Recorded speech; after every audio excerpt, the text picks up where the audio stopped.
Hai,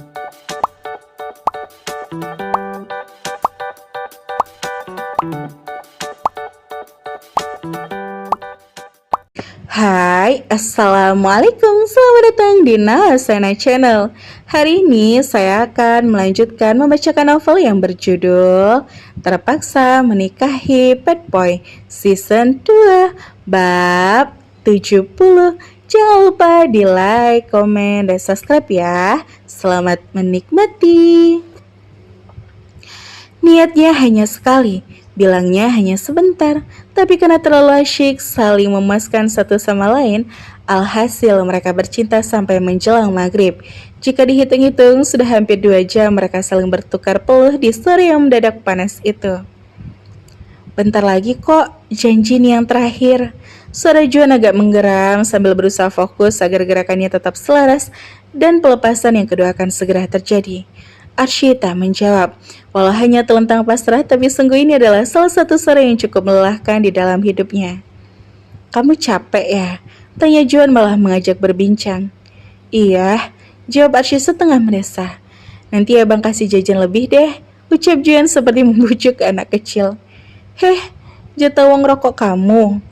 Bukan, hari ini bengkel lagi rame. Ada lebihan buat kamu beli barang yang kamu mau. Arsy senang sekali, rasanya bahagia sekali mendengar usaha suaminya terpantau lancar dan ada lebihnya. Juan selalu jujur dengan apa yang ia dapat dan tak pernah menyembunyikan apapun dari istrinya. Erangan Juan ketika dia sudah sampai pada puncak dan yang kedua kalinya.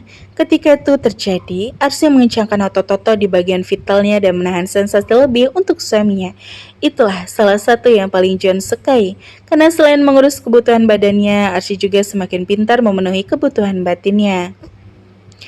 Makin pintar jepit-jepit ya kamu, Juan menggoda sambil mengelus-ngelus kedua sisi paha luar istrinya. Diajarin sama Rere. Arsy menjawab sambil nyengir, memperlihatkan giginya yang berbaris rapi. Rere siapa? Rekan kasir aku, Bang. Loh, bukannya dia belum married? Juan keheranan. Iya sih, Rere belum nikah, tapi dia nakal di masa lalu. Dia bilang sekarang udah gak lagi. Dia janji akan menahan diri sampai pacarnya nikahin dia. Ya gitu deh, Rere sering curhat ke aku. Bahkan masalah sangat pribadi pun dia cerita ke aku. Awalnya aku risih sih, tapi belakangan aku ngerasa kalau curhatan Rere ada faedahnya juga. Bisa sekalian aku praktekin buat nyenengin suami. Arsy bercerita dengan jujur. Juan hanya geleng-geleng kepala. Memang ada-ada saja istrinya. Tapi Juan senang sekali karena Arsy mengambil sisi positif yang juga terasa manfaatnya untuk dirinya. Mandinya Bang Dulan ya, jangan barengan, takutnya kegoda lagi. Kata Juan lalu beranjak dari posisinya dan mengambil handuk yang tergantung di stand hanger. Iya, jangan lama-lama ya, soalnya bentar lagi maghrib loh. Oke. Arsy mempersilahkan Juan untuk pergi ke kamar mandi lebih dulu. Sementara ia sibuk membersihkan sisa-sisa pertempuran. Sambil mengenakan handuk, Arsy memastikan tak ada tetesan dan ceceran putih kental yang tertinggal. Setelah selesai, Arsy menemukan celana suaminya tergeletak di lantai begitu saja. Saking buru-burunya, guaman Arsy lalu mengamankan celana itu di tempat yang lebih aman. Lembaran uang terlipat mengintip dari saku celana itu. Karena penasaran, Arsy iseng menarik uang itu lebih keluar dan menghitung jumlahnya. Tentulah Arsy ikut senang. Bukankah rezeki suami adalah rezeki istri juga? 90, 9, 10. Wah, apa ini? Uang yang didapat Bang Juan hari ini banyak banget, ungkapnya, dan dia merasa sangat takjub. Mendapat cuan 1 juta sehari adalah hal yang luar biasa bagi keduanya. Terlebih mereka benar-benar berusaha mandiri sejak awal, tak ingin menerima kucuran dana dari Adiaksa.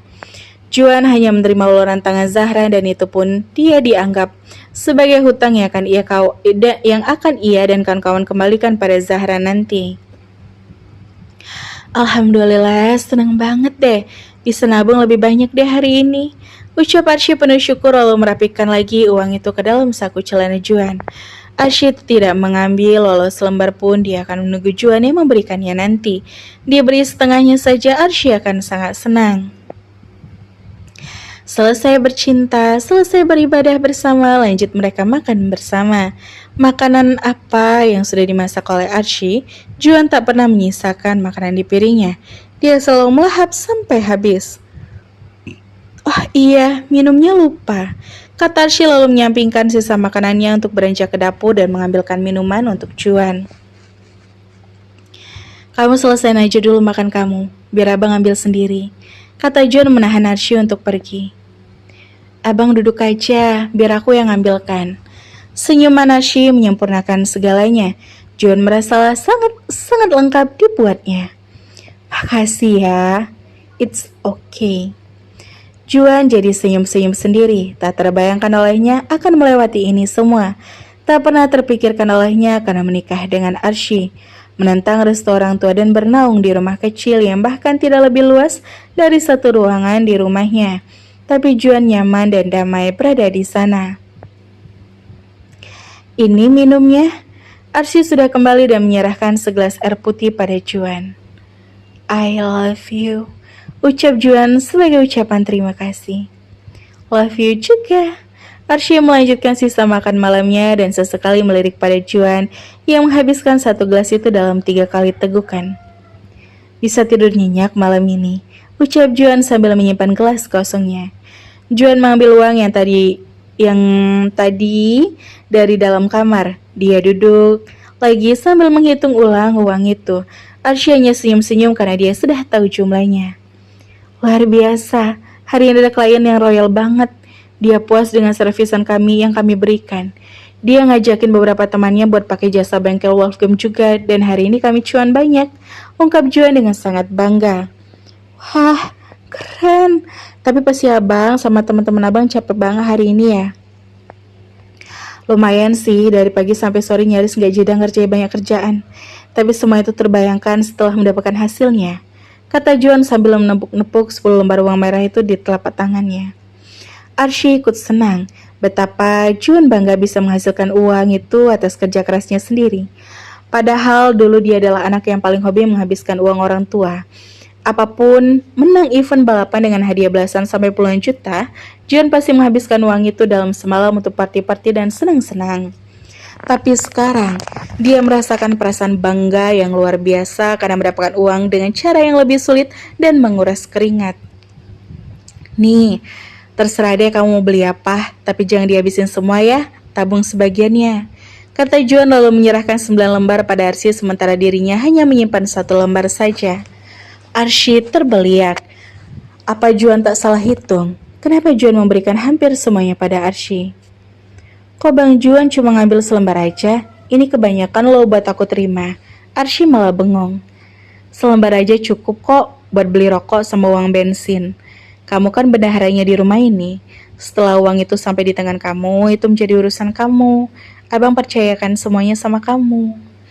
Archie sangat terharu. Juan selalu jujur dengan hasil kerjaannya setiap hari, dan di saat dia mendapatkan uang lebih pun, dia menyerahkannya dengan tulus pada istrinya.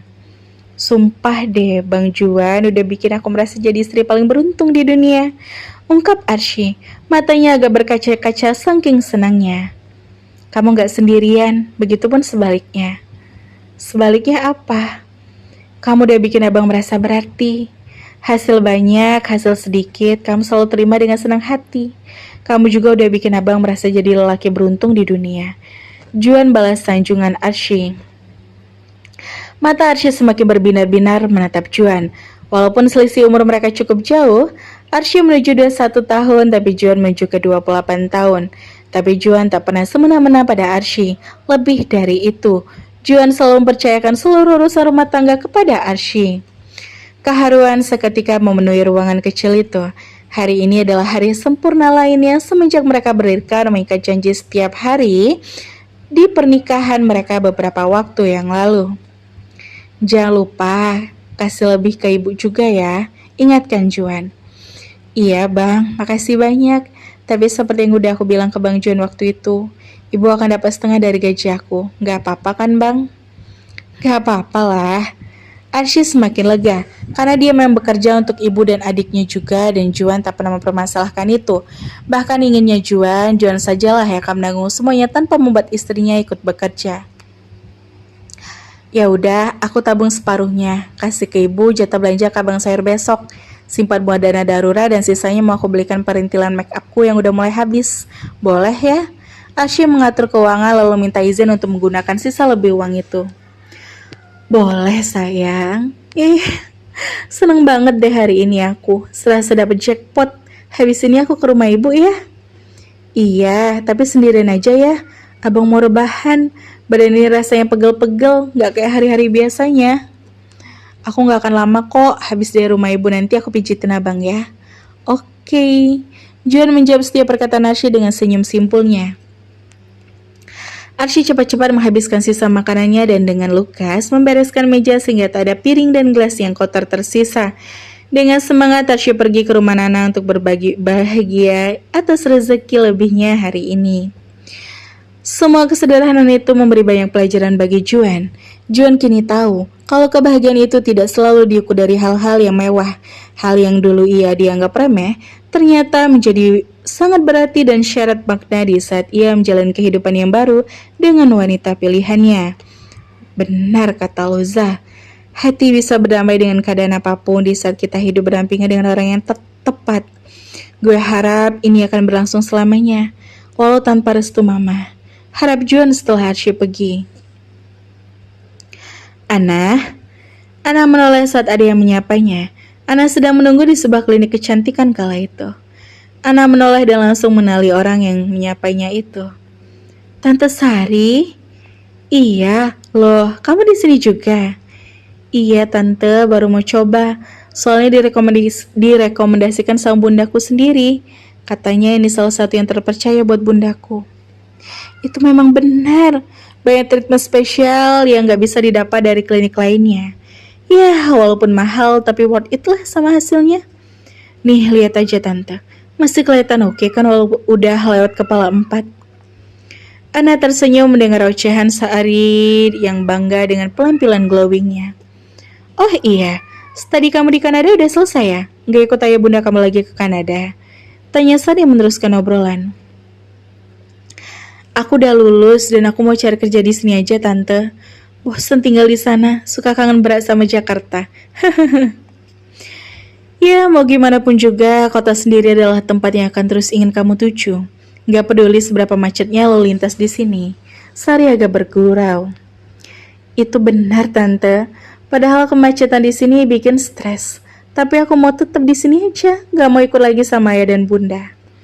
Sekalian jaga calon jodoh ya, Koda Sari. Hah, maksudnya Tante? Ya, Tante sih yakin banget kalau kamu itu jodohnya Juan. Walaupun kamu dikejar-kejar sama segudang bule ganteng di luar negeri sana, tapi mata kamu gak bisa bohong. Kamu udah jatuh cinta kan sama ponakan Tante? Ana seketika jadi salah tingkah dengan perkataan Sari. Terlebih apa yang Sari katakan memanglah benar. Ya, Ana memang telah menaruh hati pada Juan bahkan sejak pada pandangan pertama. Pipi Ana memerah. Kerja terus ya, Tante dukung kamu. Kata Sari memberi tambahan dukungan kuat buat bagi Archie. Tapi Tante, Bang Juan kan udah nikah sama Archie. Kata Ana meragu lagi. Tante gak peduli, Tante gak akan pernah menganggap pernikahan mereka ada. Tante merasakan apa yang Kak Liliana rasakan. Enak aja. Dia bisa dengan santainya merebut Juan dari orang tuanya. Udah bikin Juan kayak durhaka. Gak tau malu banget gak sih dia? Ana merasa semakin nyaman berbincang dengan Sari karena ternyata Sari memang salah satu sepemikiran dengan dirinya. Serius Tante? Seriuslah, cantikan kamu kemana-mana. Si Archie itu kalah telak dari kamu. Mungkin cuma karena udah ngasih segalanya sama Juan, ya jadinya gitu deh. Juan kayak dibutakan sama anak mantan koruptor itu. Ana menemukan lagi harapannya yang sempat redup. Begitu banyak kubu penentang bagi pernikahan Juan dan Archie. Sampai-sampai membuat Ana yakin kalau hubungan Juan dan Archie memang tak akan berjalan mulus. Aku sih cuma berharap yang terbaik buat semuanya aja. Yang terbaik buat Bang Juan dan juga buat Tante Liliana. Kata Ana begitu bijak. Ya jelas lah. Yang terbaik buat Juan sama Kak Lili itu ya cuma kamu. Kamu pantas buat Juan. Kak Lily pun udah sayang banget sama kamu. Tinggal nunggu Juan sadar aja sih, semuanya akan indah pada waktunya. Anna tersenyum simpul. Di balik senyum simpulnya, Anna mengaminkan semua yang Sari katakan. Tak peduli walau Juan sudah menikahi Archie, tapi Anna masih menyimpan harapan itu. Harapan untuk bisa mengambil tempat penting di keluarga Pranata. Mbak Anastasia, silakan, sudah ditunggu oleh Dokter Jalin di dalam. Seorang pegawai klinik datang menghampiri Anna dan memberitahu kalau gilirannya sudah tiba. Baik, terima kasih. Tante, aku duluan ya. Pamit Anna pada Sari. Oke, silakan sayang. Anna pergi dengan hati berbunga-bunga. Anna merasa banyak pendukung, bukan hanya Liliana saja. Jalan kamu menuju aku sangat mulus, Bang Juan. Kenapa kamu malah pilih jalan yang terjal menuju Archie? Tapi nggak apalah, mungkin kamu yang perlu jatuh dulu, baru kamu akan sadar kalau jalan yang harusnya kamu pilih adalah jalan menuju hatiku. Ucap Anna dalam hatinya dengan sangat yakin. Dan bersambung sampai bertemu di bab selanjutnya ya. Wassalamualaikum.